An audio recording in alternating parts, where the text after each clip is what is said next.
Hello and welcome everyone for coming to our talk today. Today's talk is titled Taiwan's Political Landscape, and this is part of a guest lecture by Dr. Adnan Rasool as part of our political science comparative politics class here at Vanguard University. So it's definitely in cooperation with the University of Tennessee at Martin, with our Department of History and Poli-Sci, with Dr. Rasool's Department of Political Science and Global Studies. And this is just so exciting. I just want to do a quick bio intro of Dr. Rasool. So Dr. Adnan Rasool is an associate professor of political science and global studies at the University of Tennessee at Martin. He's also the director of the Center for Teaching and Learning, and his research interest lies in comparative politics, which is right on with our class today, international relations, and pedagogical innovation, with a particular focus on Asian politics and democratic governance. And that's perfect because Dr. Rasool, we've been studying the democratization index and democracy index with EIU, so that's perfect. Dr. Rasool is also an author of his book titled Sabotage: Lessons in Bureaucratic Governance from Pakistan, Taiwan, and Turkey, and it's published by Lexington Books. His peer-reviewed work has been published in several journals, including Asian Politics and Policy, the Journal of Indian and Asian Studies, and the Journal of Political Science Education. And he's currently working on projects that examine Bangladesh's 2024 democratic transition, the Indo-Pacific small state diplomacy, and the adoption of AI in higher education. How timely is that? He's been featured, I mean, it's such a treat having you, Dr. Rasool, because he's been featured on the Huffington Post, The Conversation, The Diplomat, so various media outlets. He's also provided commentary for BBC, TRT, and Fox News. And in addition to his academic work, he brings experience in international development with his work for USAID, the World Bank, and the Asian Development Bank. And on top of that, like I said, I think I mentioned that he's also on the Council on Foreign Relations Education Ambassador. And quick plug, that's how we met. We met through the Council of Foreign Relations Education Ambassador Program this past year, where we're both serving. And just a quick plug, I just want to just share with all of our students and in the audience that you can sign up for CFR's education newsletter and get free learning resources on global affairs straight into your inbox if you sign up here. You can go to education.cfr.org to get just global news for free. I mean, some of these places you have to pay, but here it's a no-cost resource. And I'm going to go ahead, and I think I dropped in the chat, and I'm going to drop it in the chat again, where you can actually sign up to do that. But thank you again for Dr. Rasool for coming today, and I'm going to stop sharing, and I'm going to pass it over to you. Thank you so much. I appreciate this opportunity to talk to your class. Thank you for being here, folks. I really appreciate that. I can understand the topics that you've covered so far, talking about India, talking about Nigeria, talking about other countries. I think Taiwan is a very interesting case study. So as much as you have heard of my introduction, I just want to kind of explain why I decided to go with Taiwan. So when I started writing my dissertation, one of the things that always fascinated me was I had worked in active politics, I had worked in international institutions, and I had spent a lot of time studying the idea of democratization, how countries transition from authoritarian rule over to democracy, how that works, and what kind of limitations it brings up. And as part of my work with the Asian Development Bank, as part of my work with USAID, back in the day, USAID used to spend a significant amount of resources on democratization efforts across the world, specifically in Asia, in East Africa. And that is where I kind of got into doing all of this, trying to understand exactly what does it take? Like we're giving them money. So the question that I always used to have was, we're dumping millions of dollars doing these things, right? We are doing events, we are doing conferences, we are inviting people, we're giving money to nonprofit organizations, we're giving money to non-government organizations, we're trying to strengthen civil society organizations. But what's the point? Like, does it work though? Like we're doing these things and we're consultants and we're giving taxpayer money. or money from other resources, does it work? And that kind of prompted my own understanding of, okay, let's look into these things. So when I started out my PhD, one of the things that I wanted to understand was exactly this: does it work? And if it works, how does it work? Because clearly there has to be a mechanism. Like, it just doesn't work in a vacuum. There is a mechanism for it. So for the next many years of my life, that's what I did. I spent time trying to figure that out. Uh, I cannot say that I figured it out 100%, but I came up with a theory, I came up with an idea, and I did field work in different countries. I spent a good amount of my life doing field work in Turkey. I spent a good amount of my time. I was a Taiwan fellow in 2017. I spent a close to 5 months in Taiwan. I was based out of a small city in the south of Taiwan called Kaohsiung. And I went to National Sun Yat-sen University, one of the oldest universities in Taiwan.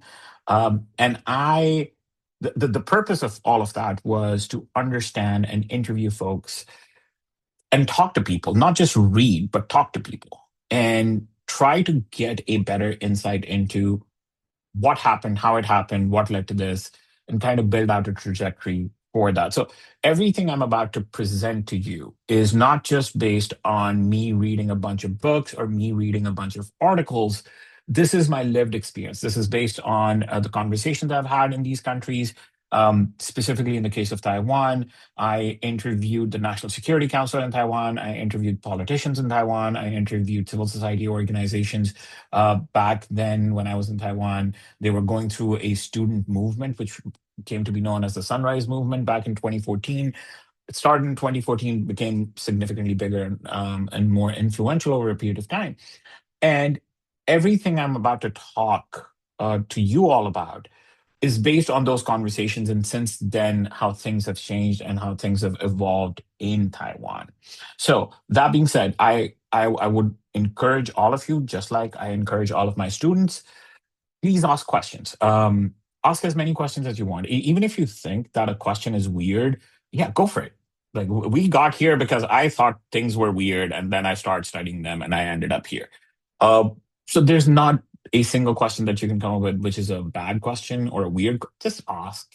That's what we do. We're professors. We're teachers. This is our job.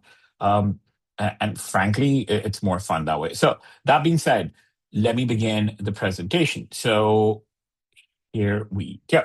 So the topic of my presentation essentially covers the same exact thing that I've explained, but more so, while I talk to you about all of this, I'm going to be focusing on the idea of survival and sabotage in terms of Taiwan over the many, many years. So what I want to do is I want to start out with, well, how did Taiwan end up here?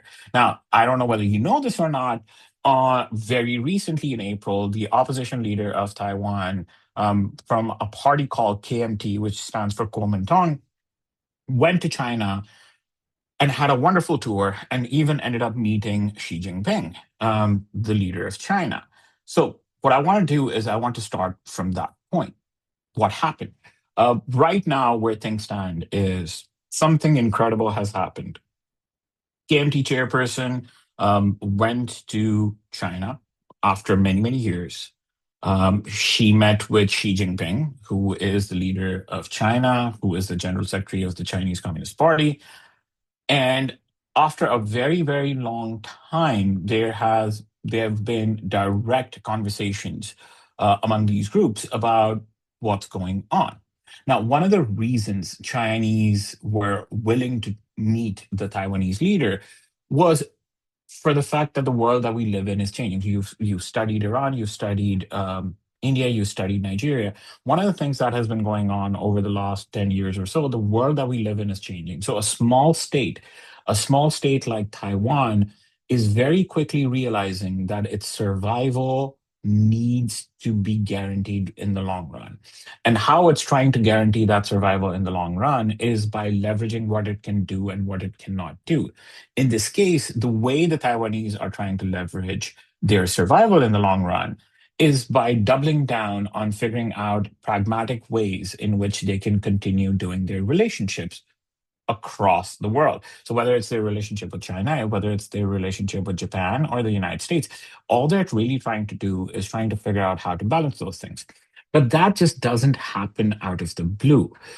And the story that I'm about to tell you is the story of how Taiwan got into this position where it can balance those relationships. Not only can Taiwan balance those relationships, how did Taiwan build the infrastructure that is necessary to have that leverage? So that's the story that we're going to be talking about. So again, as it says down here, if you can see, it talks about how did Taiwan's politics become this complex and what does it have to do with a 75-year-old bureaucratic secret. And that's the key here. So back in the day, and this is a short history lesson, and please tolerate me while I go over this. Taiwan was created after a civil war between the Chinese Communist Party and the Kuomintang. But the way we know of Taiwan goes back further. It starts somewhere around 1895. In 1895, what happens is essentially the Japanese take over the island of Formosa at that point of time. This is nothing more than an island. And the way the Japanese take over the island of Formosa is they are not taking over this island as if this is going to become just another colonial conquest. No, there's a very specific reason. They are taking over the island as a corporate asset. They treat it like an asset. So, for instance, think of this as a Japanese offshore facility where they can produce resources. This is a forward operating base that the Imperial Japanese Army is looking at building. It was very extractive in its nature. Because it was heavily extractive, there was also a lot of investment by the Imperial Japanese Army and regime into building railways, into building some sort of a sub-state within Taiwan that could serve the mainland in the long run. So this was their first interaction with creating a more sophisticated colony. In 1895, they finally signed a formal treaty. That treaty formalized the Japanese control of the island of Formosa. The island of Formosa is what we know as Taiwan today. And what happens is they fully take control of the island.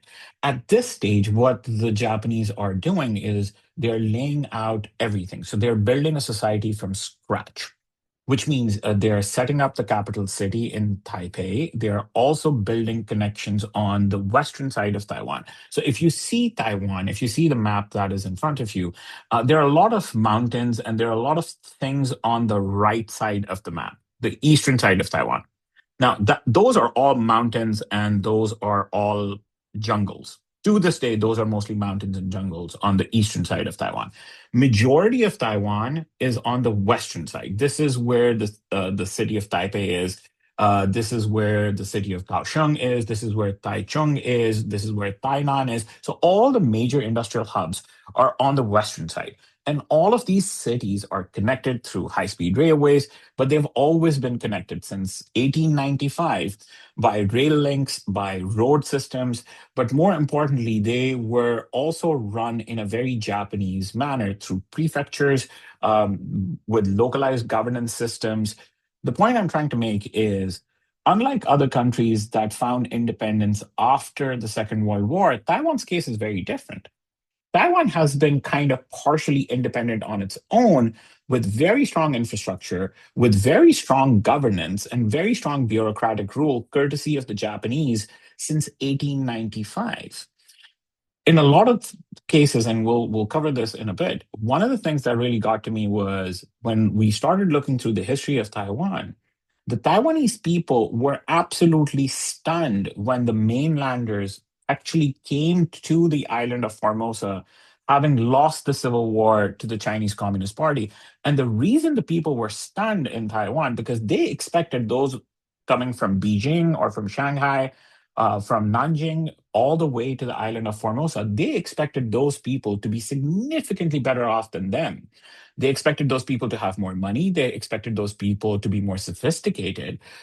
But these people who were essentially running away to the island of Formosa were none of that. They had just captured a lot of wealth on their way out of mainland China. And most of these people barely understood the level of sophistication that the island was already operating on. So there was a clear mismatch at that point of time, and it plays a part, and that's the reason I'm trying to explain it to you right now. So what happens next is in 1949, when the Kuomintang finally runs away under the leadership of Chiang Kai-shek, General Chiang Kai-shek's story is a completely different tangent, which I'm willing to take. So hear me out on this. And I say this in my classes, and my classes get a laugh out of this, but I say this very seriously. There is a myth that has been propagated primarily by the Chinese Communist Party for many, many years. That myth is that somehow Mao Zedong was a brilliant military leader. There is a myth that has been propagated for a long period of time that somehow Mao was a genius when it came to military tactics, and he just simply outmaneuvered Chiang Kai shek, who was a military leader and the first president of the Republic of China. And between both of them, the KMT, the Kuomintang, who controlled the Republic of China, and the Chinese Communist Party led by Mao Zedong, there was this epic rivalry where they were going head to head with each other. And it was touch and go for most of these years during the Civil War from 1945 to 1949. And then at the very end, Mao did this genius maneuvering and he was able to beat him out and, made him or forced him out of mainland China. What I need you to all understand is that's a myth. None of that is true. Mao actually was one of the worst military tacticians the world has ever seen if you genuinely read military history. And the proof of that was there were 4 instances during the Chinese Civil War where essentially Mao escaped assassination or survived by being ahead maximum by 15 minutes. So at any point of time, that was never the case that he was a genius. It also goes the same way for Chiang Kai shek. General Chiang Kai shek is built out to be this genius military tactician. He wasn't. He was kidnapped by his own forces twice during the Chinese Civil War. So, point is, when I paint this picture for you, I need you to understand the Chinese Civil War was not this epic battle that happened. It was a battle between two people who had competing views on how they wanted to control the people of China. And both of them were not exactly what you call brilliant military tacticians. They were just supported by external powers. In the case of Chiang Kai shek, he was supported by the United States. And in the case of Mao Zedong, he was primarily supported by the Russians, or back at that point of time, the Soviets. So when Chiang Kai shek eventually loses the Chinese Civil War, he runs away to the island of Formosa, the only Chinese controlled area that is away from the mainland and is actually doing pretty okay. The problem is, under normal circumstances, nobody really cared for the island of Formosa.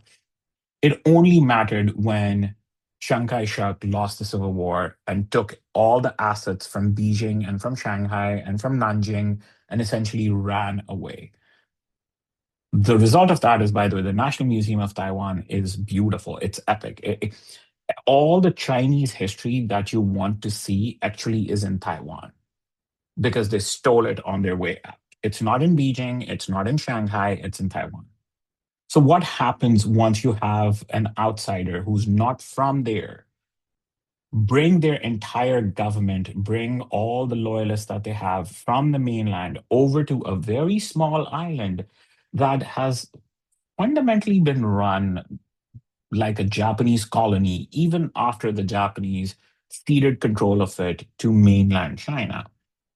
One thing I need you to remember is 1949, when the Japanese have completely lost the Second World War, the island of Formosa, bear in mind, has been operating for close to 50 years as a Japanese colony.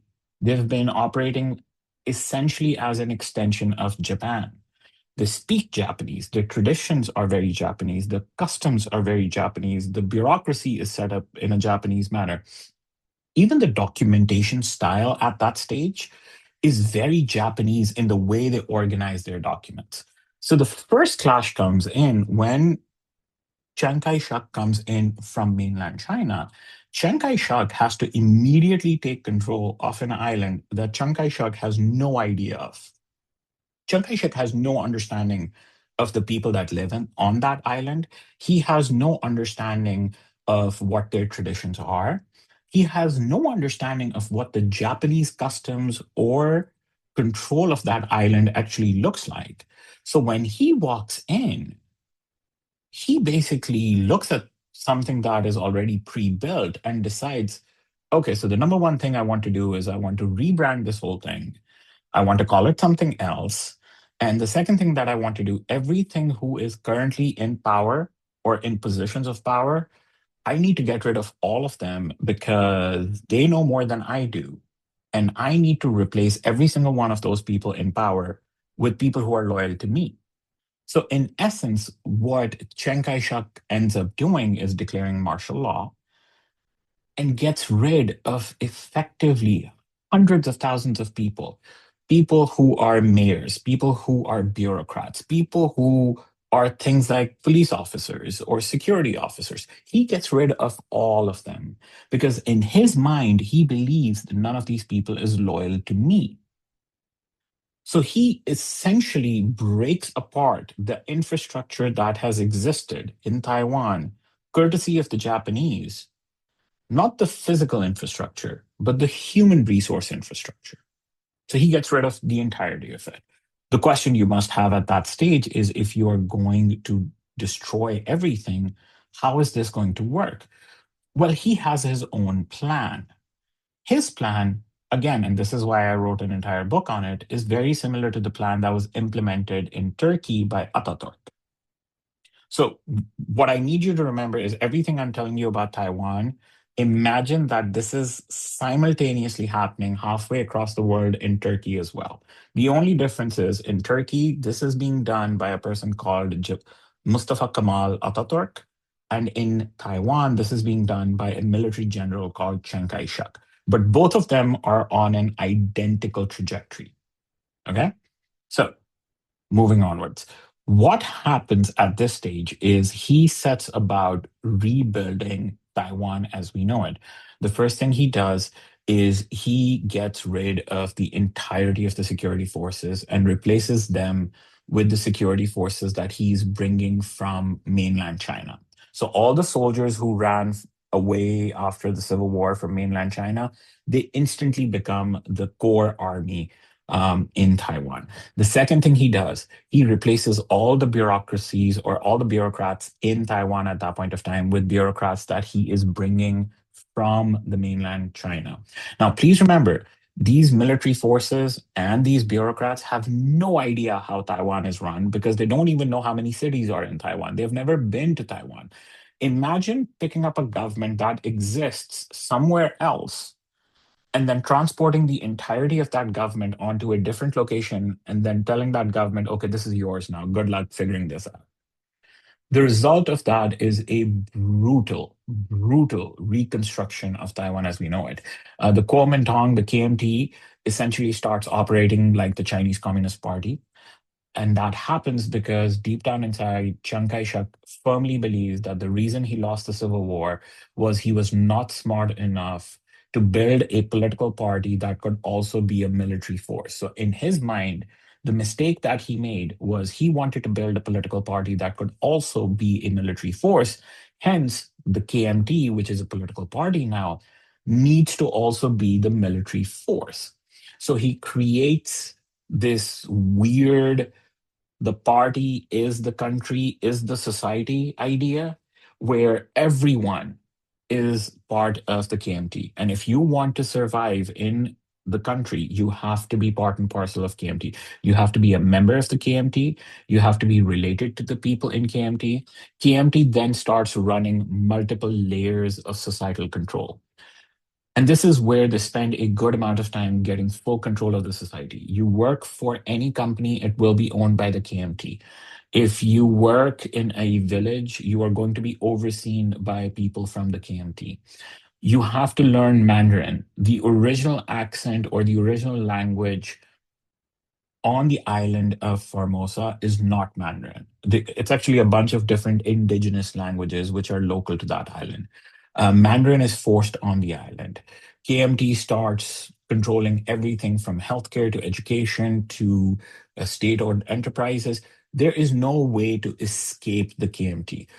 In a weird way, what Chiang Kai shek does is he tries to rebuild everything Mao is doing in China, but at a smaller scale in Taiwan, because he thinks if he can do that, and he can do that more effectively, there is a chance that he can go back and fight Mao for round two and second Chinese Civil War with the American help. He can actually reclaim the mainland for himself. So he lives under that delusion for a while. But in the process, what he has done is very successfully, he has revamped the Taiwanese civil society. He has completely changed what the Taiwanese society looks like, how it operates. At this stage, the Taiwanese society is no longer a former Japanese colony. It is essentially the political party KMT and all its members. So it becomes a fairly unified society. Okay. Now, that runs until 1987. By the time we're getting to 1987, there is something that's always happening in the background. The argument that was presented to the Taiwanese people was the party knows best. KMT has full control. And because KMT has full control, KMT is going to give you stability. If I have stability, I can build economic institutions. If I have economic institutions, I can make money. If I can make money, everyone is going to be rich and everybody is going to be better off. This is the deal that every authoritarian ruler or every dictator is going to give the people. If you let me be and if you give me full control, I guarantee you, you are going to be economically better off. There is a myth that exists that somehow dictators and authoritarian rulers go away through a political revolution. That political revolution never actually happens until the economic situation starts changing. What makes a dictator or an authoritarian ruler scared, and we'll see in the case of Taiwan as well, is when the economy slows down. That's when people start asking questions. And once the economy slows down, then you have to make changes, then you have to adapt. And one of the first concessions a dictator or an authoritarian ruler is going to offer the people is democracy. And that is exactly what happens in Taiwan. So, between this period of time, between 1949 and 1987, plus minus, Taiwan is growing at an insane growth rate, 9-10% annual growth. Meanwhile, China is still trying to figure out what to do. Like mainland China is going through crisis after crisis after crisis after crisis. But Taiwan is booming. Taiwan is doing amazing. Taiwan has growth. Taiwan is coming up with global brands like Acer and Asus. Taiwan is already looking at creating microchips. Taiwan is ahead of the game. And that is partly due to the fact that KMT did one thing very strongly and very smartly. Taiwanese learned from the Japanese that if you want to run a very tight ship, you need to train people really, really well, which means you need to get people educated. But the people who should be getting educated are loyalists. So KMT starts recruiting the best and the brightest into the political party with the promise of, listen, in this country, if you want to survive, you need to be part of the party. You are super smart. We'll pay for your education. Not only will we pay for your education, we'll send you to the US. You will go get a graduate degree in US and then you'll come back. The vast majority of top tier Taiwanese leadership to this day is trained in the US, as in their graduate degrees and postgraduate degrees are in from the US. They've gone to University of Southern California, UC Berkeley, Michigan. Most of them have graduated from these places. So they understand the American way of doing things. They're also very, very professional when it comes to understanding things. So till 1987, this is when Chiang Kai-shek eventually passes away. His son takes over and he runs the government for a while. He is the first person who is starting to realize that eventually we are going to have to start making concessions. And once his son passes away, there is a battle for succession within Taiwan. And for the first time, what happens as part of that battle for succession,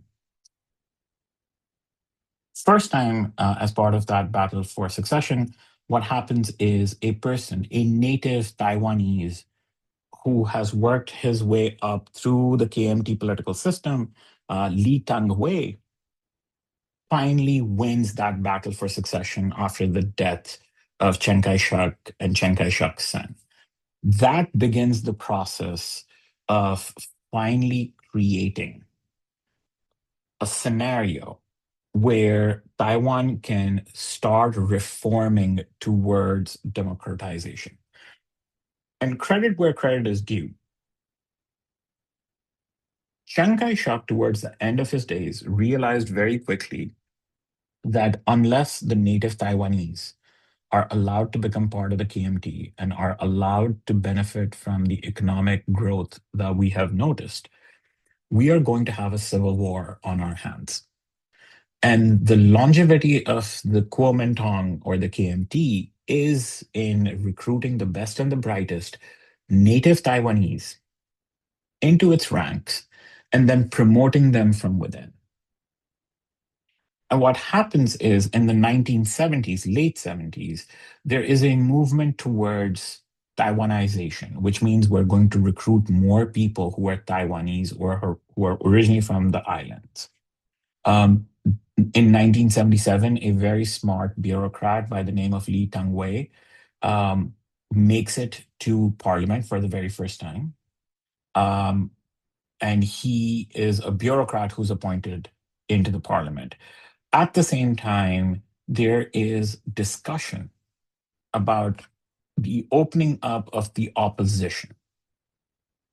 The opposition parties are completely disallowed under the martial law. And because there is resistance, those opposition leaders or opposition party members cannot run as a political party. So they come into parliament as independents. And most of these folks are from southern Taiwan. So they're coming from cities in and around Kaohsiung. Kaohsiung is where all the opposition originates from against the KMT. And KMT fully understands that. Taipei, New Taipei City, even Taoyuan, all of these areas in northern Taiwan that are dealing with rapid economic growth, industrialization, these are areas that are fully under the control of KMT, the Kuomintang Party. In 1985, on the insistence of Li Tangwei, who at this stage is the de facto vice president of Taiwan, the Taiwanese government finally launches a 15-year reform plan. And I think we don't pay enough attention to this reform plan. And I want to talk about this a little bit because I think this is important for you all to understand. Taiwan is one of those very few countries where the leadership realized that we are going to have to democratize. And they realized this in about 1985. But before they could democratize, they identify something that I've never seen anywhere before. They identify the fact that in order for democracy to actually really, really stick, they have to fundamentally train the institutions of Taiwan to become democratic.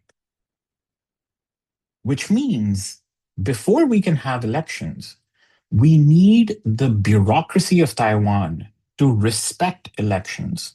We need the bureaucracy of Taiwan to understand what elections stand for. But critically speaking, we need to depoliticize bureaucratic recruitment.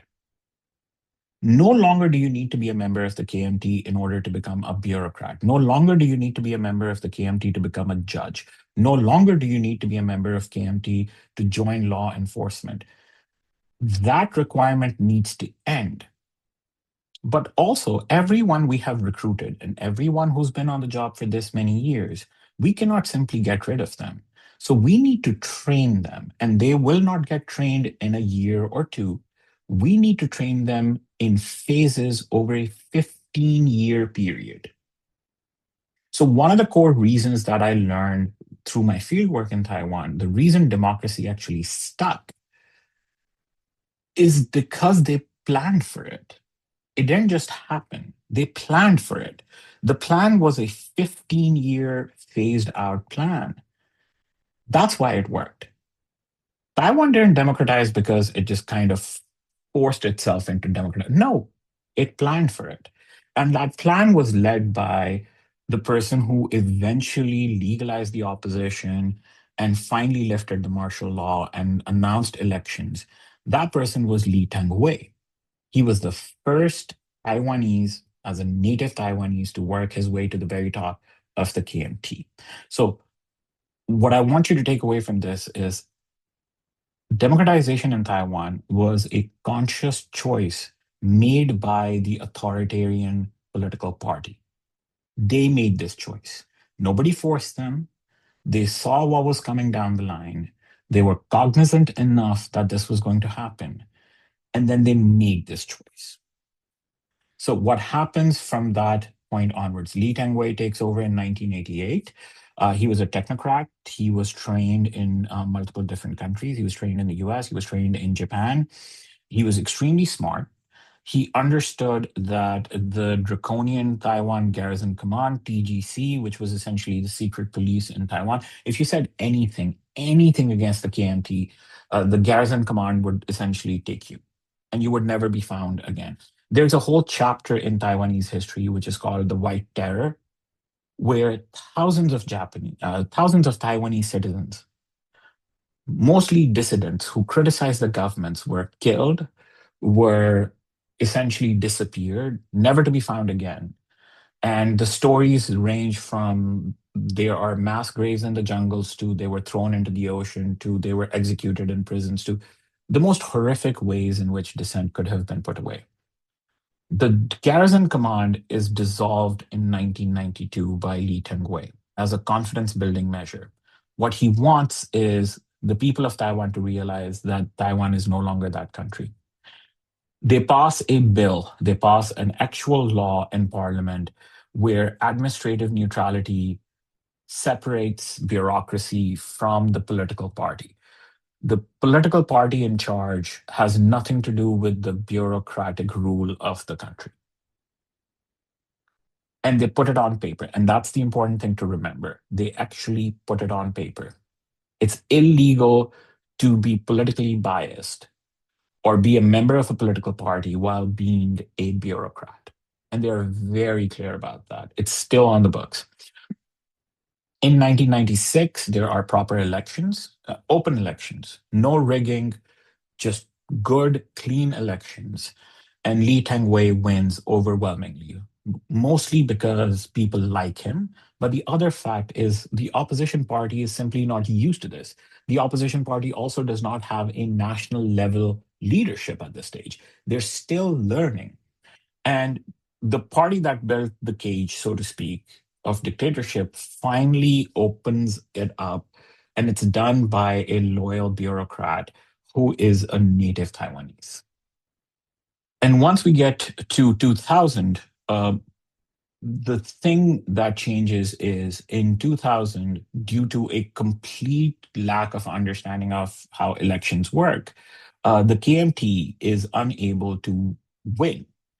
What happens is three people run for elections. One person is the KMT political candidate, one person is from the opposition DPP, and the third one is also a KMT member, but he is annoyed at the fact that he was not nominated to run for the presidency, and he runs as an independent. So what happens is the vote for the KMT gets split. And as a result of that, in 2000, 15 years after opposition parties were legalized, 15 years after there was a concentrated effort to democratize Taiwan, Taiwan elects the first leader of the opposition to be the president of the country. The person is Chen Shui-bian. He comes into power in 2000. The military does not revolt. The military does not go out in the streets and take control of anything. The bureaucracy does not deny the fact that he got elected fair and square. He does not fight, and there is a peaceful power. And in a lot of ways, this was the greatest strength of Li Tengwei's plan, that when the transfer of power finally happens, it is completely peaceful. And that happens in 2000. From 2000 till 2008, Chen Shui-bian and the DPP realized very quickly that being in opposition is very different from governing. And this is the lesson that the DPP and the political parties of Taiwan take, which is when they were out of power, they wanted to get rid of nuclear energy. They realized very quickly that if they got rid of nuclear energy, all of Taiwan will shut down because the grid won't work. So essentially, when you are in the opposition, you can say things like, I will shut down nuclear power plants. No, you cannot. We will have to shut down everything then. So they realized very quickly. The other thing that they wanted to do was change the name of the national airline. It's called China Airlines. And the mainland Chinese airline is called Air China. So when you're booking flights, it's really weird. It's China Airlines goes to Taiwan and Air China goes to Beijing and Shanghai. And they realized very quickly, it was like, wow, we cannot do that. We cannot use the word Taiwan. They also thought that they were going to put independence on the ballot and they were going to do a referendum. And they very, very quickly realized that you cannot afford to do that. So within the first 8 years, from 2000 to 2008, the DPP realizes that being in opposition is not the same as being in government. They also realize very quickly that they simply lack the ability to govern. Governance experience is very different from reading about governance and criticizing other people. And what they take away from this is we need to build up our own expertise. We cannot just rely on the bureaucracy. We need to build our own internal expertise, because what the KMT was able to do was it took the smartest bureaucrats and just added them to the political party. What the DPP realizes is there are a bunch of activists. They don't have actual governance experience, so they actually need to go get governance experience. Now, this plays a part later on, but in 2008, Chen Shui-bian loses. In 2014, from 2008 till 2014, the country is again run by the Kuomintang. KMT comes back in power. KMT gets very comfy with China again. And one of the impacts that starts happening is in about 2012 and 2013, a whole bunch of corruption scandals come out against the government in charge. President Ma was in charge at that point of time. He and his wife get hit with a whole bunch of corruption charges. But more than anything else, the younger people in Taiwan at this stage are angry and annoyed. They come onto the streets, and that creates the Sunflower Movement. The Sunflower Movement culminates into the formation of a new set of political parties. It wasn't one party, it was a bunch of different parties. The most influential of those parties is called the NPP, the New Power Party, which becomes effectively the party of the younger people. And the Party of the Younger People focuses very specifically on improving the conditions for younger people, creating more jobs, but also building a stronger Taiwanese identity as opposed to an identity of being the other Chinese. So in Taiwan, there's a long discussion on, are we the other Chinese or are we Taiwanese? And that discussion is a push and pull factor that has happened for a very long period of time. People under the KMT firmly believe that they are cousins, that mainland China and Taiwan are essentially cousins, so everybody's Chinese. The KMT or the New Power Party the DPP and the New Power Party firmly believe that they're not cousins. There's a fundamentally different identity. This is a democratic Taiwan. China, as we know it, is an authoritarian one party state. So there's nothing in common between the two. And we're very proud of our identity. So what happens is DPP learns from their mistakes. And by 2016, they nominate a person called Tsai Ing-wen, who is a PhD from London School of Economics, is a former WTO negotiator. And very comfortably, she wins the election, becomes the first woman president of Taiwan. And then she goes on this whole path of creating a stronger Taiwanese identity. And this also becomes this becomes the third peaceful transfer of power. So, first one from KMT to DPP, from DPP to KMT, and then KMT to DPP again.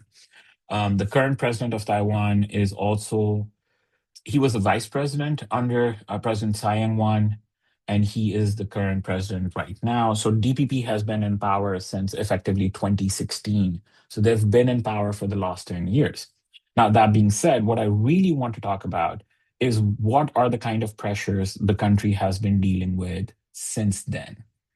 President Lai um, is a super pro-independence hawk. He genuinely believes in the Taiwanese identity. He wants Taiwan to be completely independent. Over the years, the Chinese Communist Party has also evolved, and now the Chinese Communist Party believes that they can really take Taiwan. I don't think people understand that the Taiwanese military is effectively only as influential as the United States support behind it. On a good day, the Taiwanese military is prepped to take on the Chinese army for maybe 24 hours. That's it. If the Chinese army was to flood Taiwan, it would be able to take over Taiwan within 96 hours. The Taiwanese are fully cognizant of this. They completely understand. The thing is, nobody even thought of those things as realities until Iran happened. So within the last 6 weeks, the dynamics that have shifted in the world is China very realistically now believes that they can take Taiwan. They don't, it's not as hard as they think it is. What they've also realized very quickly is China is fully cognizant of the fact that if they were to go after Taiwan, it would take the US anywhere between 7 to 10 days to mobilize assets. And by that time, they would have completely taken over Taiwan.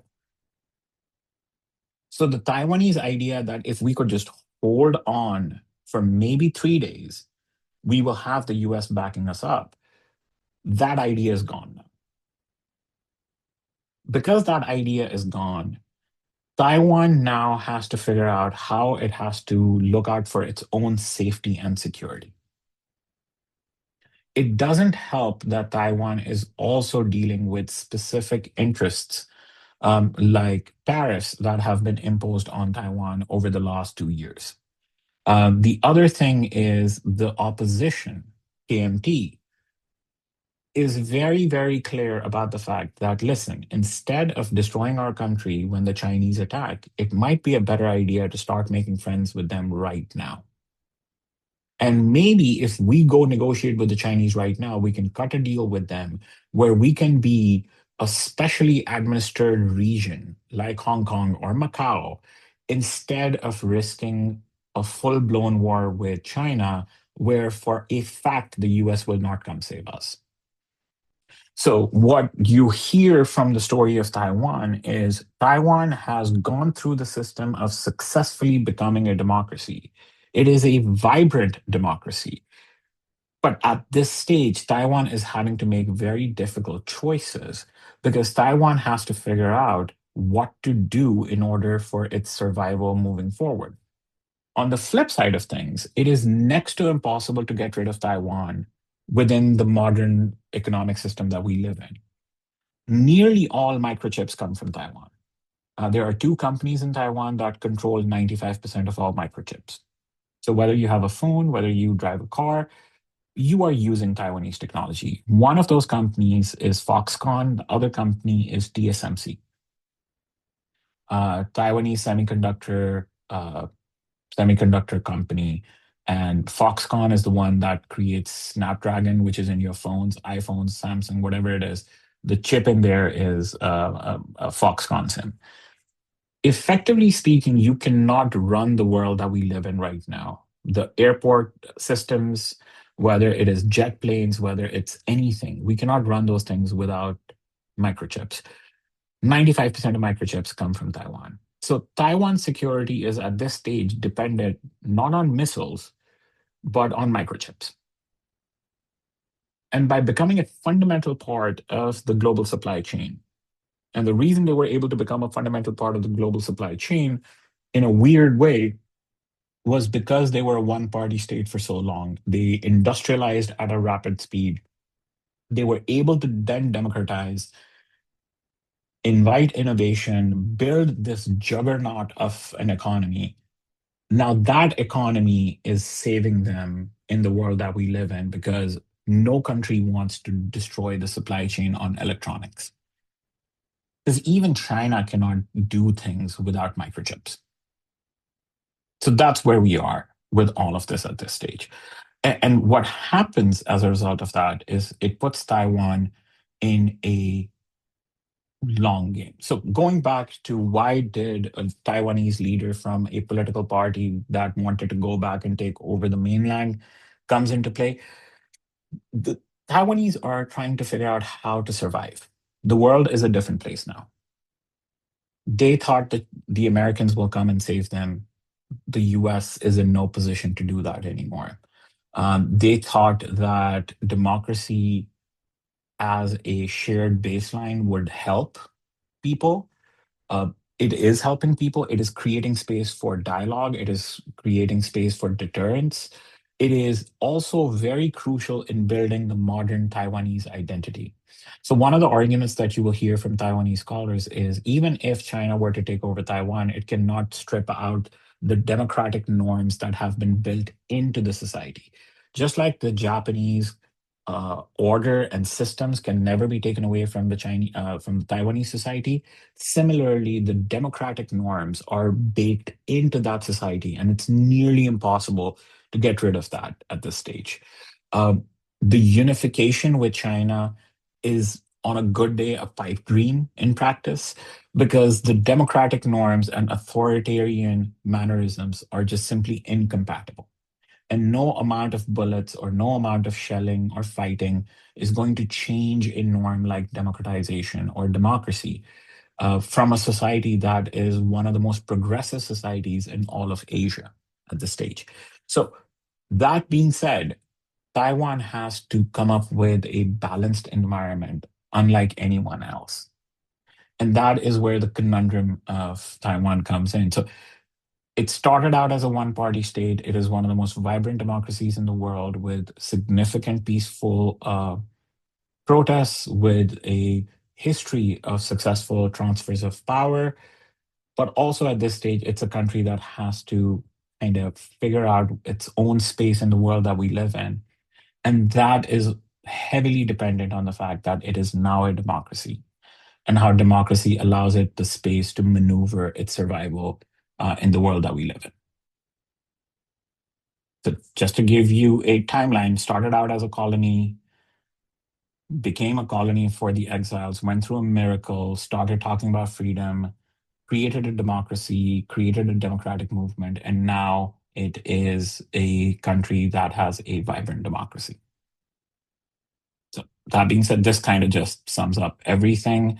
And that being said, I'll stop right here and I am ready to take your questions. Oh my gosh, thank you, Dr. Rasool, for that wonderful lecture. That was you're a master t storyteller, Dr. Rasool. That was Thank you. so I amazing to listen tried. to for all of us.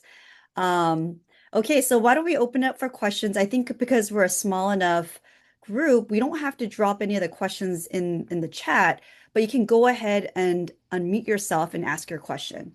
So if you have a question, you can raise your hand or you can just go ahead and unmute, or I can call on you, whichever comes first.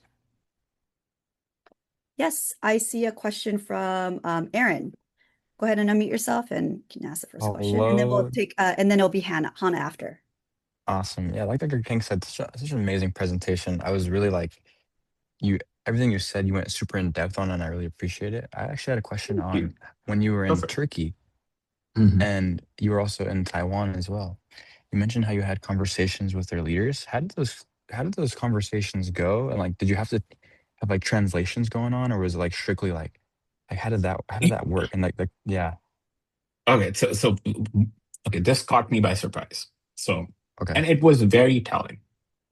Mm, So, majority of the Taiwanese leadership is trained in the US.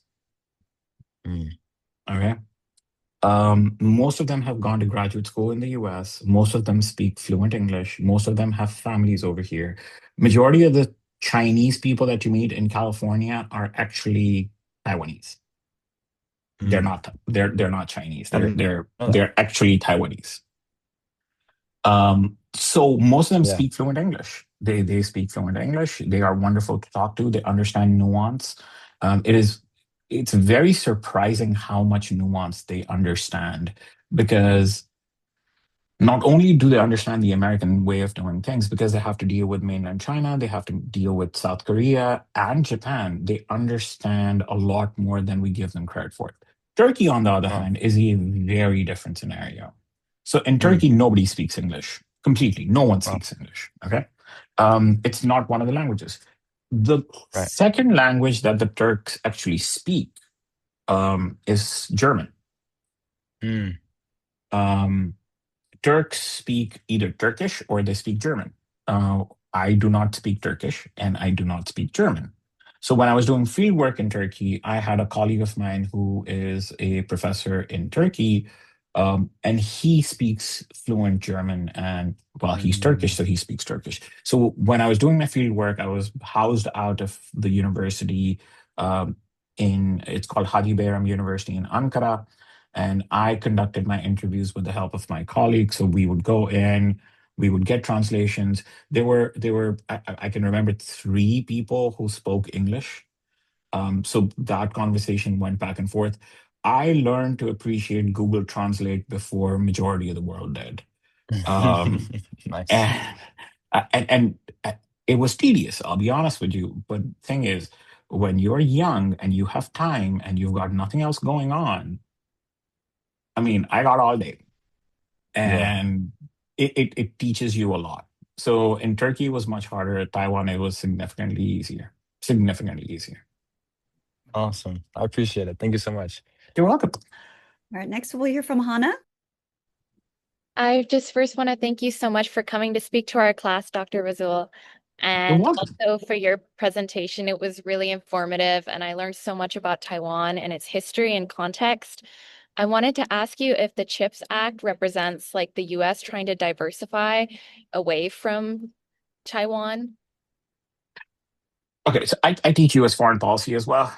Uh, I specialize in Asian foreign policy. So okay, if I get way too excited about this, please forgive me. Um, the problem is we would like nothing more than to have microchips being manufactured in the United States from a national security perspective. And like at this stage, I'm going to pivot to being and just focusing entirely on national security ideas. Fundamentally speaking, we have to onshore majority of the microchip production. We have to. It's a national security issue. The problem is that the Taiwanese are the only ones who actually know how to do it, which is weird because somebody should have picked this up way, way long ago, but nobody did. So at this stage, they're the only ones who know how to do it. The chairman of Foxconn is notorious around Asia for making promises and never doing anything. The people who actually deliver are TSMC, Taiwanese Semiconductor Corporation. TSMC, effectively speaking, work hand in hand with the Taiwanese government. TSMC understands it's a national security asset for the government of Taiwan. So when we came up with the CHIPS Act, the idea was if we can convince Foxconn and if we can convince TSMC to move some production, we're not even saying most of it, we're saying give us some of it So at least, worst case scenario, we have something to work with. The problem, which is on our side, is we don't have the expertise. We don't have the manpower. We don't have the expertise. We don't know where to base it. We don't know where to house them. We simply don't have the capacity to create that amount of experts that we need in that short period of time. So for instance, you're going to need to create 5,000 or 10,000 experts who are who completely understand microchip production, who understand how to run machines, who understand what the processes are. You need material scientists, you need people who are material engineers, you need civil engineers, mechanical engineers, chemical engineers. You need a whole army of people who are specialized in doing this one specific thing. And then you actually need the factories to do this. Then you need supply chains laid out that are going to deliver things like cobalt, things like copper from all across the world into a safe, secure zone. And then you need to cluster industrially all of these things together in one place. Okay. Now, the amount of heavy lifting required in order to make all of that happen and the political will to make it all happen does not exist.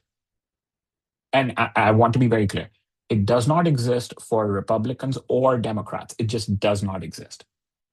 This is a national security thing. It is not a Republican or a Democrat thing. It's a national security thing. The political will for that simply doesn't exist. So as much as I would like to believe that we should have onshoring of chips, I fully understand the requirements that go into making that happen just simply don't exist at this stage. Thank you so much. I appreciate it. You're welcome. All right. Please raise your hand if you have a question. All right. I see a question from Clarissa. Yes, I have a question. I was wondering if you often see a cultural identity crisis among the people of Taiwan as they have separated from China. So that used to exist a lot more in the 90s and early 2000s. But what has happened is ever since the early 2000s, there has been a renewed systematic focus on creating a Taiwanese identity, like a very specific Taiwanese identity.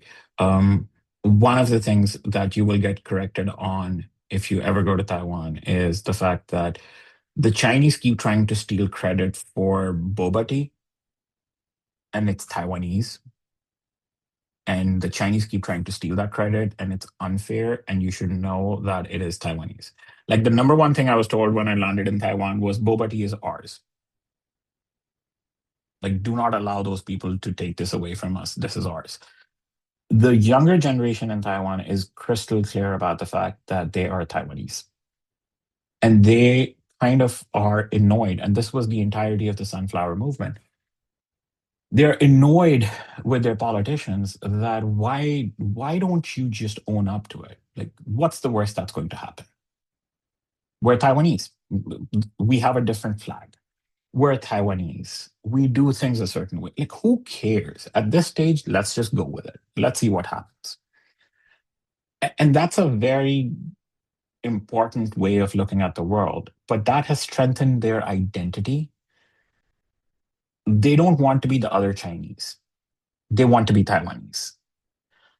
So the identity formation is still in the process. Will it eventually happen? I don't know. Should it happen? Definitely. Will the mainland Chinese ever allow it to happen? Absolutely not. I hope that answered your question. Yes, it does. Thank you very much. You're welcome. Thank you so much. Okay, please, I like what Braylon is doing. She like has her hand raised to show me like who also wants to ask a question. So if anyone else does have a question, please go ahead and do that. But our next question will come from Braylon. I was wondering, how is the process for like Taiwanese students to come over and study, like you said at the beginning, is it a relatively easy and accessible process, or is it like they have to get sponsored and funded, or like get visas, or how that process works? So for any group of students who are trying to come to the US or studying in the US, you have to go through an entirety of a process. And it's standard for everyone, by the way. The only difference is you can come to the US to study at the graduate level if you have a Fulbright scholarship. That's how a lot of people come to the US. Or they have local government scholarships. So their host governments or their governments of origin send folks over to the US or to many other countries to get trained. You might get sent to France, you might get sent to the UK, you might get sent to the US. It depends on what the country is. Um, Taiwanese very specifically send their bureaucrats and their students to the US because of familiarity with the American system. It is it's identical to the way they deal with the Canadians as well, by the way. Uh, Over the last few years, they have pivoted to Canada a lot more, purely because the Canadian system is more hospitable for them. So, for instance, to give you an example, um, it is much cheaper to be a student and go to a top tier university in Canada rather than go to one in the US. So I can go to UBC, University of British Columbia, which is one of the best universities in all of Canada, in the world, and it costs me about 50% of, say, trying to go to UCLA. Thank you so much. You're welcome. All right. Next, we'll hear from Caleb. Hi. I'm just curious, do you think that if China does invade Taiwan, do you think that the United States would just kind of cut the losses, or would they try and retake Taiwan after that 7-day period? Absolutely not. US will cut losses immediately. The US will cut losses immediately for a very simple reason. Okay. Again, forgive me if I go into way too much details on this. Okay. US decides to fight based not on our international commitments, but based on what our people want. Fine. So if our people want us to go fight, we fight. But if our people do not want us to fight, we won't fight. It doesn't matter whether we have a commitment. It doesn't matter whether we have an agreement. No, because the reality is the vast majority of American military is not recruited out of New York or from Maryland or from California or Arizona. No, it's recruited from places where I live. It's Tennessee, it's Kentucky, it's Arkansas, it's Missouri, it's Alabama, Mississippi, Louisiana. This is where the majority of the military comes from. We already have a recruiting crisis right now. So the US military used to be able to recruit pretty comfortably from this area, right? They struggle now. It's hard. It is so hard to recruit from this area. And like, if you cannot recruit from this area, then where are you going to recruit from? So the US is more inclined not to actually go fight. We are inclined to do damage. Now, those are two very different, again, this goes into national security and military. We are more inclined to do damage. Right? Like, for instance, in Iran, we have done damage. Like, that's what we can do. Because doing damage doesn't cost us enough money. It costs us money to go fight a war. It doesn't cost us money to do damage. So we leverage damage for things we want instead of trying to fight. If we went to fight, we would need our people to actually go fight. We can't do that. Thank you so Great, much thank for that you. perspective. Yes. You're welcome. Next, we'll hear from Nora. Hi, thank you so much.